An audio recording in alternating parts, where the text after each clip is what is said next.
చేస్తున్నాను.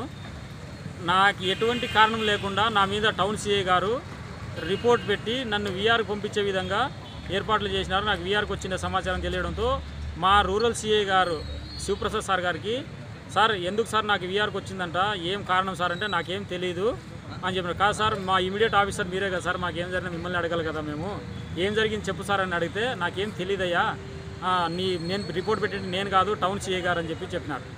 అదిగా సార్, మా ఆఫీసర్ మీరే, నీకు జరిగితే మాకేం సంబంధం లేదని అంటావు, మేము ఏమన్నా అయిపోతే మా పరిస్థితి ఎట్లా సార్, మా కుటుంబ సభ్యుల పరిస్థితి ఏమి, మా అందరి ముందు పోయి ఫలానా కానిస్టేబుల్కి వీఆర్కి పంపిస్తున్నానని చెప్పేసి చెప్పడం నువ్వే, తర్వాత మేము ఆత్మహత్య చేసుకుందామని చెప్పేసి ఈరోజు నేను మా ఫ్రెండ్స్ అందరికీ చెప్తే మా ఫ్రెండ్స్ అందరూ నా ఇంటి దగ్గరకు వచ్చి, నా మిత్రులు, నా తోటి కానిస్టేబుల్స్, హెడ్ కానిస్టేబుల్స్ అందరూ, వద్దు బాబు నువ్వు ఇట్లాంటి నిర్ణయం తీసుకోవద్దు, మాకు కూడా ఇలాంటి విషయాలు జరిగినాయి, ఈ జరిగిన విషయాన్ని ఒక్కరికే కాదు మాకు కూడా జరిగినాయి, ఈ సమస్యను మనం అందరూ ఉమ్మడిగా పరిష్కరించుకుందామని చెప్పడంతో ఈరోజు ఇక్కడికి వచ్చినాము. టౌన్ స్టేషన్ దగ్గరికి వచ్చి విచారణ కోరితే సార్ కూడా ఏం చెప్తాడు, మా రూరల్ సిఐ సారు, నువ్వు చచ్చిపో నాకేం సంబంధము, చచ్చిపో నాకని చెప్పేసి చెప్పినాడు.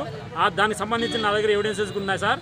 ఇంతకుముందు రవీంద్ర అనే కానిస్టేబుల్కి పట్టపగుల ట్రాఫిక్లో లంజా కొడక అని చెప్పేసి ఇష్టానుసారంగా మా ఆత్మాభిమానం దెబ్బతినే విధంగా తిట్టేప్పుడు కూడా సామూహికంగా సెలవులు పెట్టి అప్పుడు స్టేషన్కి వాకిలేసి టౌన్ స్టేషన్లో మేము పోయి డిఎస్పీ సార్కి రిక్వెస్ట్ చేస్తే ఆ రోజు కూడా ఏం పట్టించుకోలే. అధికారులు ఒకటైపోయి వాళ్ళకి ఇది చేసేసుకున్నారు. మళ్ళీ ఆ తర్వాత మారెప్ప అనే హోంగార్డ్కి వాళ్ళ కుటుంబ సభ్యులకి అనరాని మాటలు అన్నీ అంటే ఆ హోంగార్డ్ ఇంటికి వచ్చి చెప్తే ఆ హోంగార్డ్ని ఏదో కాంప్రమైజ్ చేసి ఆ రోజు లేదో అతనికి తిట్టి పంపించినారు.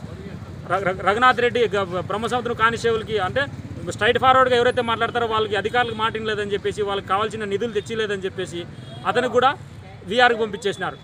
మొన్న బాలాజీ అనే కానిస్టేబుల్ టౌన్ స్టేషన్లో ఆ అబ్బాయికి ఏ రీజన్స్ లేకోకున్నట్లు అతనికి కూడా వీఆర్కి పంపించేసేసి అభిలోని జీవితాన్ని నాశనం చేసినారు. ఎన్నిసార్లు మేము ఈ అధికారుల నుంచి ఇట్లా మేము మానసిక క్షోభపడి మా కుటుంబ సభ్యులతో పాటు మేమంతా అనారోగ్యంగా బాగుపడి మేము చచ్చిపోయే స్థితికి వచ్చినాము. కాబట్టి మాకు ఈ అధికారుల నుంచి మమ్మల్ని కాపాడి మా యొక్క జీవితాలను మీరు నిలబెడతారని చెప్పేసి ఈ సభాముఖంగా ఈ మీడియా